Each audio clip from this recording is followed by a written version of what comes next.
અને જો મિત્રો આપણે છે ને જમીનમાં ક્યારેય છે ને ઢગલા કરીને આપણે કોઈ દી સળગાવતા નથી, કારણ કે છે ને સળગાવીને તો અંદરના જે જીવાણુ ને કીટાણુ હોય ને એ બધા નાશ પામે છે, અને અમુક જમીનની એવી ફળદ્રુપતા હોય ને એ પણ નાશ પામે છે. એટલે ક્યારેય કોઈને અંદર જે ઘઉંવાળું હોય કે તુવેરના પાથરા કરેલા હોય, કૂંજવા કરેલા હોય, એ કંઈ સળગાવવાના નહીં. જમીનની ફળદ્રુપતા હોય ને એ નાશ પામે છે બધી. એટલે અમે તો જો કે ક્યારેય સળગાવતા નથી, ડાયરેક્ટ આપણે રોટાવેટર મારી દઈએ છીએ. એટલે આમાં છે ને ડાયરેક્ટ હવે રોટાવેટર મારવાનું છે, એટલે જમીનમાં છે ને આના બધા કચરો આમ હાઠિયું હોય ને એનો બધોયનો પાલો થઈને બધોય જમીનમાં હચવાઈ જાય, એટલે હળીને એનું ખાતર થાય. એટલે આપણે કોઈ દી એમાં છે ને સળગાવતા નથી.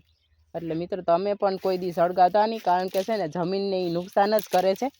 તમે જે સળગાવો ને જમીનમાં ઘઉંવાળું ને તુવેરવાળું ને બધું, એ સળગાવાય નહીં ક્યારેય. હંમેશા એ આપને જ નુકસાન કરતું હોય છે, આપણી જમીનને એમ. એટલે ક્યારેય કોઈ દી સળગાવું નહીં. તો મિત્રો કમેન્ટ કરજો કોણ તમે બધાય ઘઉંવાળું હોય કે તુવેરના પાથરા હોય એ બધું સળગાવી દો છો. થોડીક મહેનત થાય બધી હારવાની કે ભેગું કરવાની, બહાર કાઢવાની, એ મહેનત કરવી જરૂરી છે. એટલે છે ને મહેરબાની કરીને કોઈ ઘઉંવાળું હોય તુવેરવાળું હોય એ બધું સળગાવતા નહીં. જમીનને નુકસાન કરે છે અને પેદાય પણ સારી નથી આવતી, કારણ કે જમીન એની ગુણવત્તા બધી તો એમાં જે કીટાણુ જે બધી વસ્તુ હોય એ તો બાળી નાખે છે, તો તમને એમાંથી ફાયદો ક્યાંથી થાય? એટલે નહીં સળગાવવાનું.